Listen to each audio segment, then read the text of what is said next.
Hello, I am Mr. 23 and today I'm going to show you how I started with this picture and end up with this scary werewolf design. Let's begin! So everything started with this background picture, and then I wanted to have a castle on top, on the top left. So I have added this PNG file with a castle and added a mask to mask the bottom part to blend the castle better with my background. Then in the right part I thought that it needs something else, so I have added this picture with this old mill, and I have added also a mask and selected only the right part of the mill. Then I have copied a part of the background, those rocks, because later on I needed those rocks to cover a part of a lamp that will use in that area. Then I have added a mask to the background to this first picture, and now I wanted to have different sky in the back, and before that I wanted to have more trees around the castle and old mill. For that I have this picture with a lot of trees, and I have added a mask and placed the trees there on top.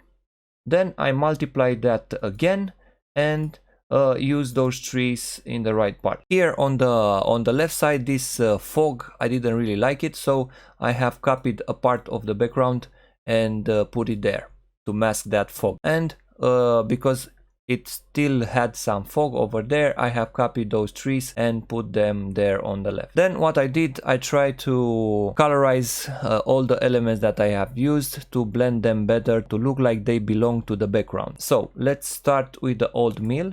So to the old mill I have added a selective color and I have modified the neutrals, and for that I wanted to have like a bluish color. And then with the channel mixer I have modified the blues to have like this green tint. Then to those trees here on the left side, because they were too bright, I have added brightness and contrast and decreased the brightness. So in front of the mill and the castle I wanted to have some fog, so I have added some smoke PNG files that I have from Neostock, and I have added a mask and masked that fog out, that smoke, and now it looks like it's a mist over there. And now let's get to the sky part. So in the back, far away distance, I have this really lovely picture made by Aaron Visuals. You can find it on Pexels. And then I masked that little moon because I didn't really like that moon there. So I have used the clone stamp tool and hide it. And then here on the bottom part, I have this layer set on color dodge, and I have used the blue color to make that sky really blue on the bottom part. And then I did it again, but this time using color. So let me quickly show you. So create a new layer and set it to color dodge first. And let's say you take the brush tool, and then we using let's take another blue, something like that. So with this color I'm going to paint behind everything. It will brighten that area a lot. So this is what color dodge does. And then on top of this I have used color, so layer set to color, and I did the same thing. So I have opened that area a lot. So this is what I did there in the back. Then I have used a part of a picture, so that was the picture that I had, and then I have added a mask and set the blending mode to screen. I want to have something like different clouds there in the back of the castle. And then because I have added a sky, I had to modify the colors of our background. So I have placed all the elements in that I have used in my background into one group, and then to this group I have applied this exposure. So I have increased the offset a lot to 0.06 and decrease a bit the exposure. And with the mask, so if I modify those settings, yes, that we have here, it will look like that. So I have added a mask and masked the bottom part and kept only the top part. And then I did the same thing, but this time using brightness and contrast, and decrease the brightness to -150 and increase the contrast to 48. So I have added this dark part to the bottom. Then I have use the linear dodge layer to colorize the top part to blend better our sky with the castle. But I still need to show you how I created this part, because now if you look on the castle you'll see some red and it doesn't make sense now, but it will in a second. So we are going to come back to these highlights, and the same here with the color. I have made everything blue using a normal layer set to color. So let me quickly show you how to do that. So create a new layer and set it to color.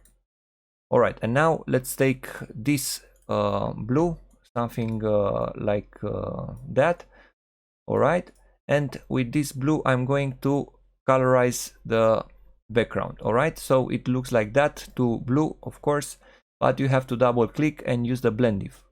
So what this blend if does is it will disperse the colors. So if you hold Alt and drag the right slider to the right and look at the background, alright, you'll see that the colors dispersed, and now it looks much better. Alright, so this color is really useful to blend better different elements in one picture. And then I have added some exposure, decrease the exposure to darken those trees over there on top. Alright, so now let's go to the sky part. I have used this picture which looks like that, and I have set the blending mode to screen and added a mask and kept only the left part.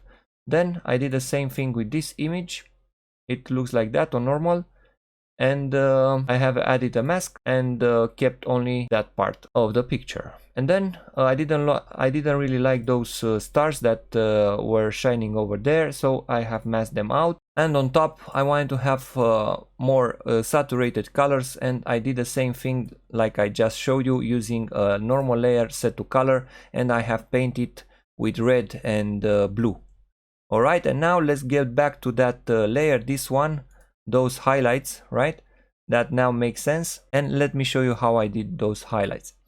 So normally our background looks like that. Let's go to the layer, new layer, and create a new layer, and the mode should be linear dodge, and fill it with black. Now take again the brush tool and let's get to work. And now let's look at the sky. So because we have some reddish color over there, we need a really intense red, so we are going to take the red, and I'm going to colorize that area using the red. Alright, and I think it's enough. Too much? If it is too much, switch to black and try to paint again, so it looks really nice. And then double click on the same layer and hold Alt and drag that slider to the right. Alright, and yeah, now it looks really nice. And I did the same thing to the whole area, but I switched to the blue color, and I have painted with blue the trees and the background and the castle a bit. Because I want to have a night scene, I have added this brightness and contrast to the whole image, and now it looks like that. I think it looks much better by decreasing the brightness and increasing the contrast. So I thought that the sky needed a moon over there on the right side, so I have added this moon to the right side. And now let's go and add our subjects. So the first subject is our warrior. So I have this character from Neostock. Let me show you how it looks like. So she was holding her leg on a chair, and because the background was gray, I used the pen tool and mask her out, and also get rid of that chair. And you'll see that because those swords looked really plastic, I had to change them to some better swords also from Neostock. So we have this warrior now. She has that leg in the air, she can dance. So first thing that I did was adding a mask and get rid of those swords. And then here on the leg part, I had to copy a part of this leg and paste it here on the left leg. So that's really easy. You select the layer with the warrior and you copy by using the lasso tool this area, press Ctrl C, then Ctrl V, and move that part that you copied to the leg, and press Ctrl T and you know, just play around and find it a good position. And when you do, just add a mask or take the eraser tool and you know, mask the bottom part and the top part. Then I have played a lot with the clone stamp tool and I mask everything else. If you don't know how to do that, really quickly create a new layer and take the clone stamp tool. So if you want to learn more how to use this clone stamp tool, you can watch my previous tutorial. I think I published it last year, but you can find a lot of tutorials on how to use the clone stamp tool on YouTube. Anyway, so the way I did it was taking the clone stamp tool, and then where I saw the sword part, I try to mask it out. So hold Alt, select this area for example, and start to paint, but not too much, just small steps, and then click again and do the same thing. Hold Alt, click once, and then start to paint. Hold Alt, click again, and repeat the process, and so on. I managed to get rid of the swords, and then I changed a bit her clothes, that cloak. By using hue and saturation, I have masked that area and changed the colors to this blue color. And then let's go to the swords part. I have those swords. It's the same sword actually. So first it was this one, and then I duplicate it, press Ctrl T and flip vertically. And then I have rotated and try to find a good position in her hand and made the sword a bit smaller and place it in her hand. And then what you need to do is add a mask and mask the areas that should be, you know, not visible. And then the next thing that I did was painting some hair, because I didn't really like the way I selected her hair, and I have you know, draw some hair. I also have a tutorial in my channel that you can watch on how to draw hair using the mouse or the tablet. And then what we need to do is color match her with the background. So first thing is brightness and contrast, and I have decreased the brightness and increased the contrast. Then use selective color, and by modify the neutrals I made everything a bit darker. And then by using the soft light I have made some parts even darker.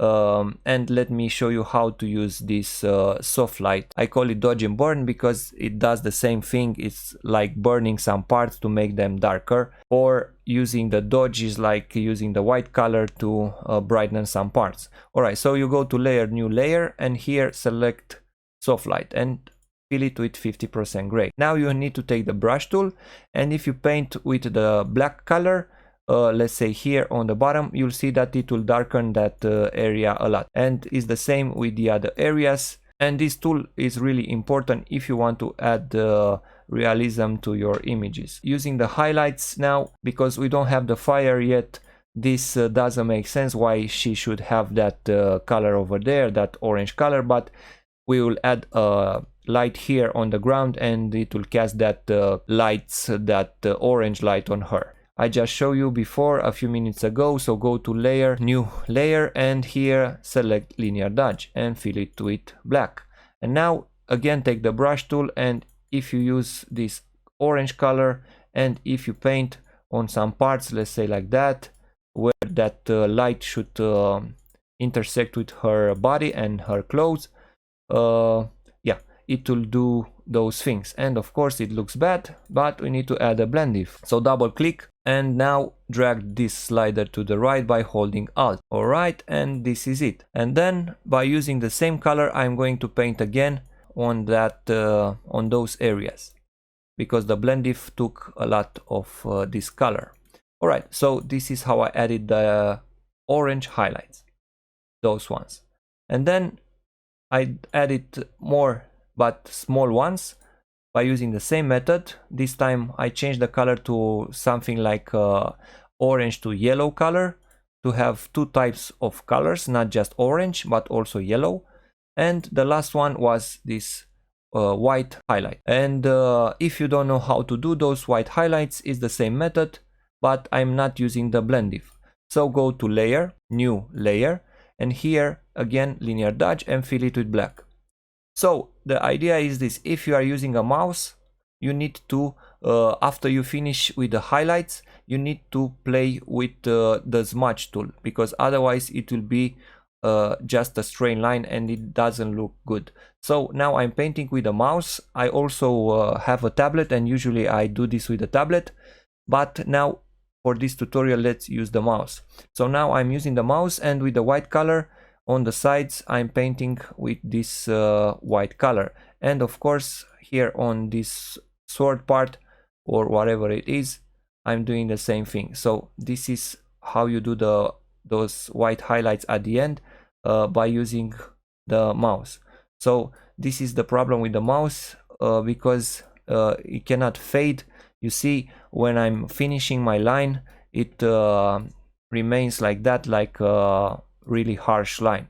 So that's a bit of problem, but using the smudge tool we will solve that problem. So this is how you add those white highlights. And now if you switch to the smudge tool, you need to drag those white things, those white highlights, and you know, disperse them into her clothing. All right, and this is really important, because otherwise it will look bad. And of course, if you don't like something that you created by using this white highlight, you can switch here, switch again to the brush tool and switch to the black color. And if you paint on this white, it will disperse that that white.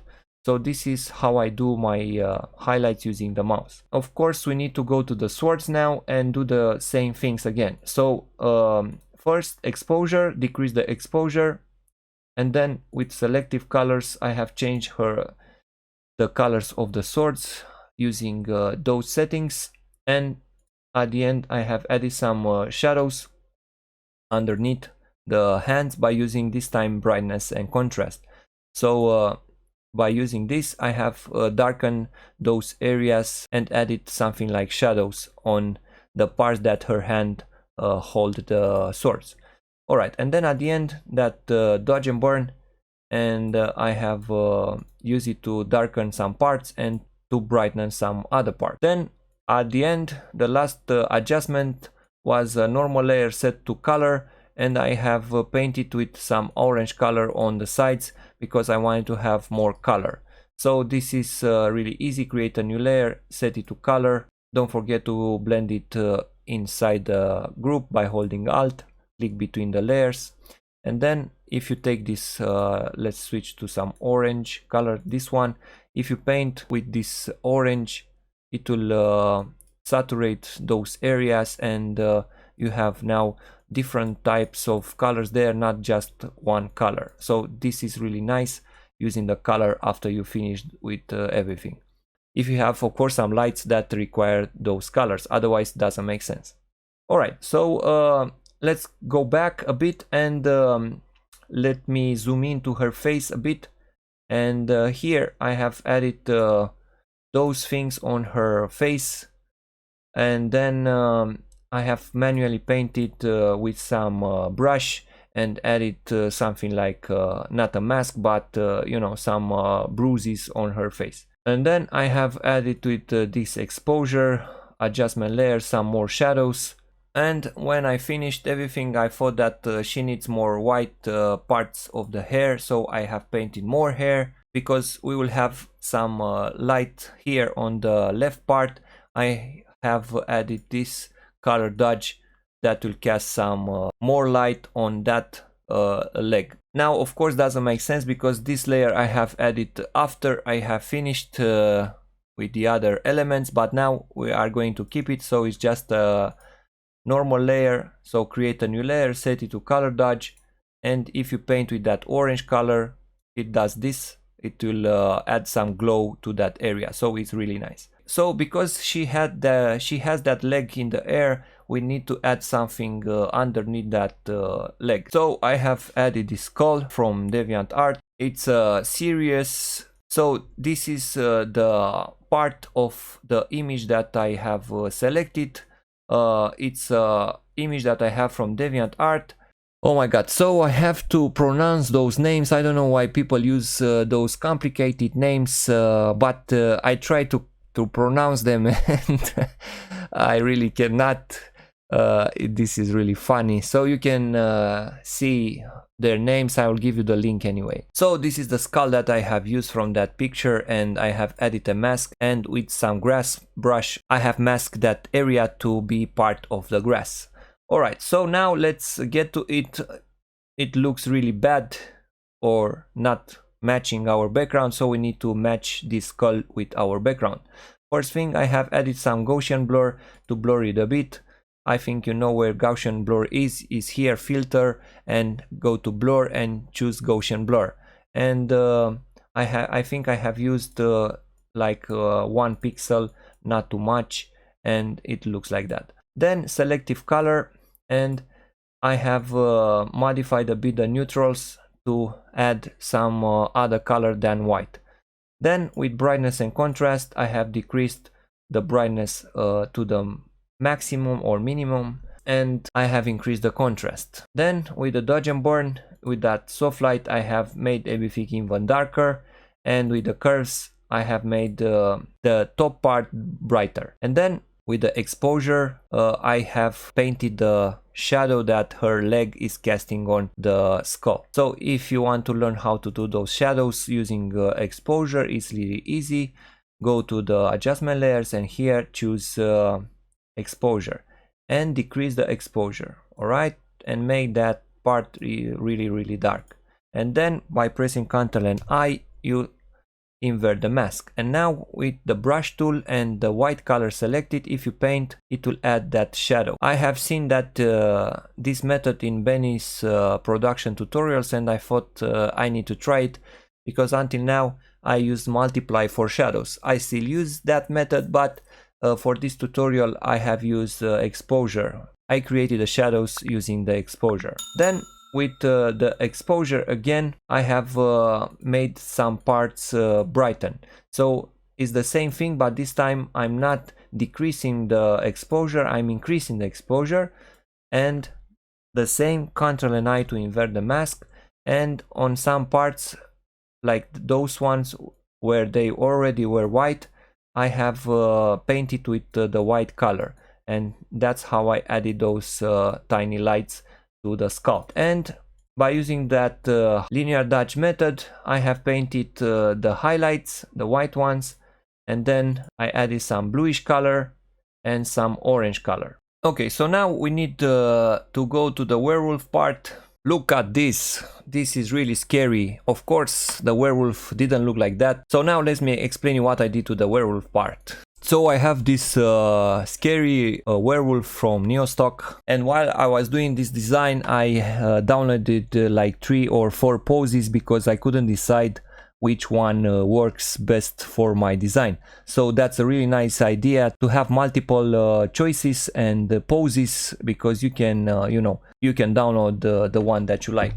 So yeah, this is our big bad werewolf, and I have added a mask and get rid of that shadow that this PNG file had. And on top of that fur that he has, I have drawn my own fur using a brush that I have used in my previous tutorials. So I have a previous tutorial where I explain and teach you how to deal with animals with fur and how to draw that fur part. Using the exposure, I have manually painted some dark parts on the ground, and you know how to do this. Just decrease the exposure, invert the mask, and draw with the white color, and you'll create a shadow. Alright, and now what we need to do is matching the werewolf colors with the other stuff. So first thing, it's selective color, and I have played a bit with the neutrals, increased the cyan and yellow. Then with the brightness and contrast, I have decreased the brightness and contrast to the left side to his back, and then I have added those highlights with the linear dodge method that I just explained you.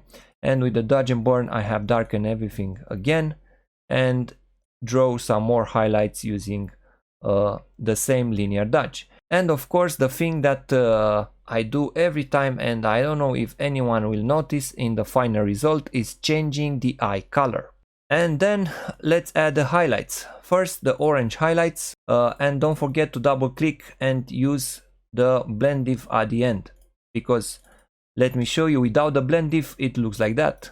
Boom, that's really bad. And then I did the small highlights, but this time I didn't use the blend diff, and I have painted with some orange color on the sides of the werewolf. And then at the end the white highlights by using the same linear dodge. So now our werewolf is ready, and we need to add that light source. In our case is the lamp. Before the lamp, what do you know, I decided to spend like 1 hour or 1.5 hours to do those cracks in the ground, because I needed some light sources, and I have manually painted those stuff, and it took me like forever because I didn't really did the painting part before, but it was fun.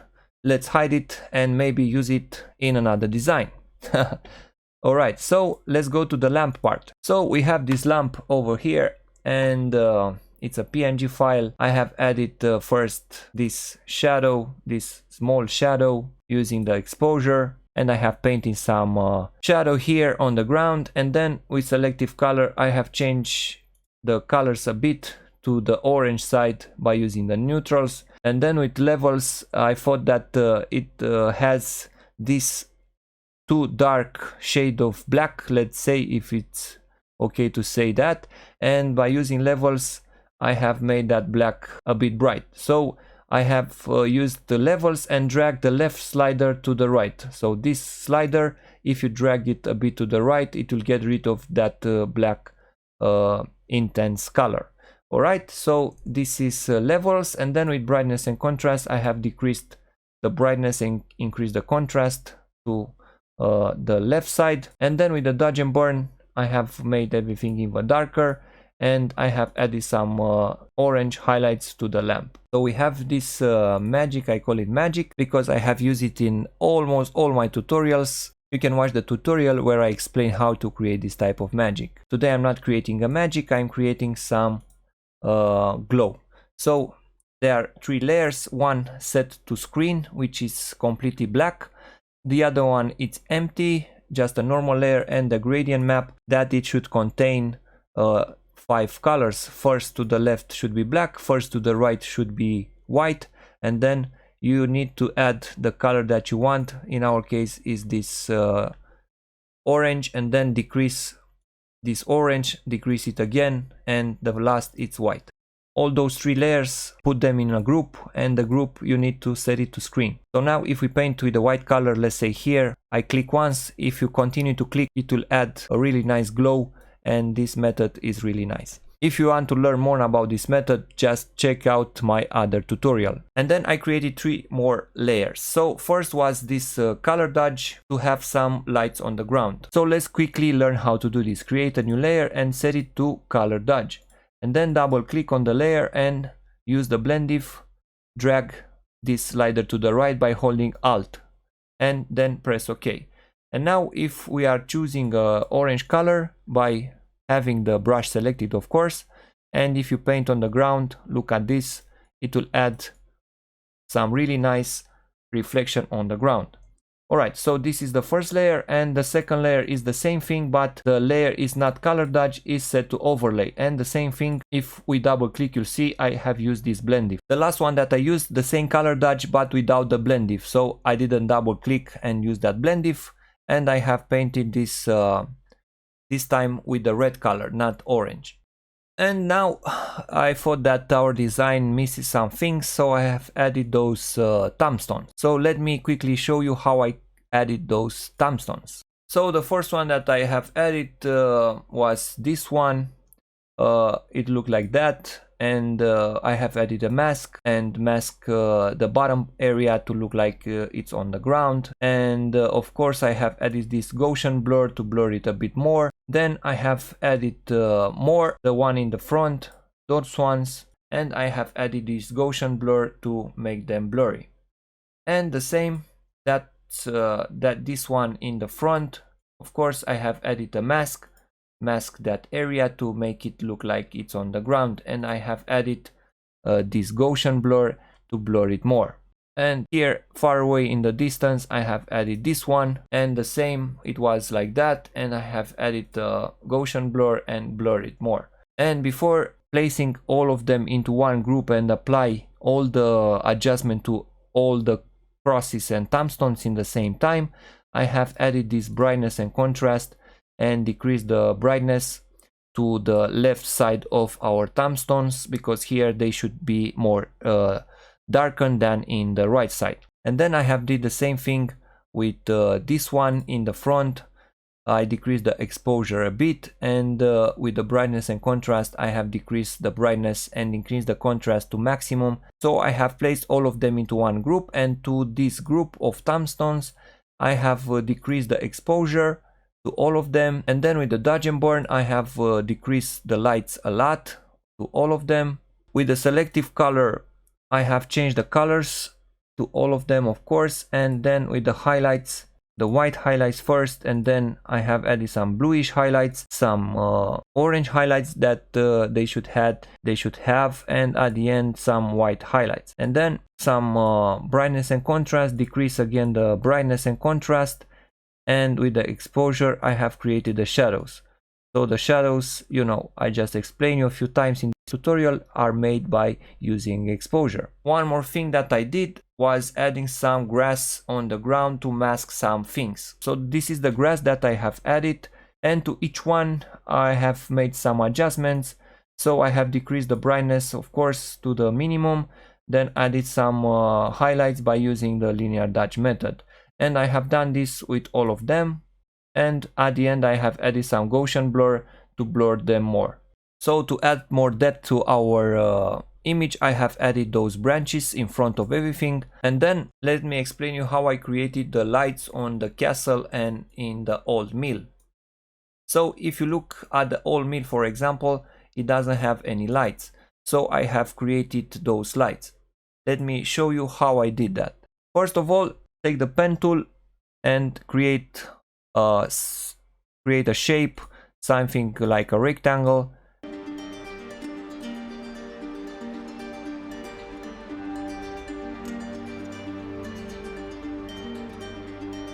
So this is not really perfect, but you'll get the point. So now, after you made some selections, just press Ctrl and Enter, and then go to solid color and choose this yellow color, for example. And if you look now in the castle, you already have the lights, and here on the old mill. And then on top of it I have added some glows using color dodge and overlay. This is really fast, so create a new layer and set it to color dodge. Take the brush tool and use an orange color, something like that. And now, so be sure that the opacity is 100% and the flow around 10%. And now what you need to do, just click a few times on the windows and it will add some glow around those windows. And then I did the same thing, but this time the layer was set to overlay. And I continue to paint around the same areas, and it will add more glow to those parts. So yeah, this is how I created the lights that you see on the castle and in the old mill. And because I needed some reflection on the water, I have made some reflection by using the displace method. You can watch another tutorial that I have on my channel to learn how to create realistic reflection in the water. Then on the moon part, I added some bats. So when I made this design, I had made two versions of it. One is like that as you see it, and another one was with some mist around. So I have added this mist and of course this one at the end. So I don't know if I'm going to keep the mist or not. I decided not to keep it.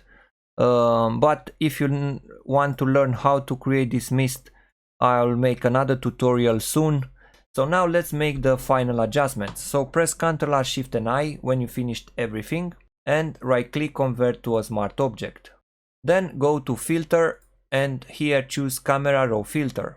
So I have modified the temperature, the tint, increase the exposure, contrast, and decrease the highlights, shadows and whites, and then increase the texture, clarity and the haze. On the detail, I have increased the sharpening and noise reduction and color noise reduction, and on the color grading, the midtones, I have kept them to the yellow side and the shadows and highlights to the blue side. And because when I apply this camera raw filter to my image on the top part, it took the brightness and the highlights of the moon. So I have added a mask, and I have masked that area to be the way it was to bring back some of those highlights. Alright, and then I have added some small stuff at the end, some sparkles and my logo, my Mr. 23. I was thinking to add it on one of the tombstones, but I really didn't want to see my name on a tombstone. I still have some years to live, so I didn't want to see me buried in the ground.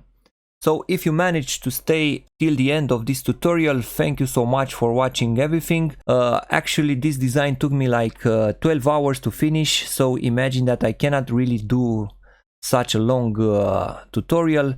I tried to explain you the best I could do what I did here in this design, so I hope that I was able to help you to increase your Photoshop level.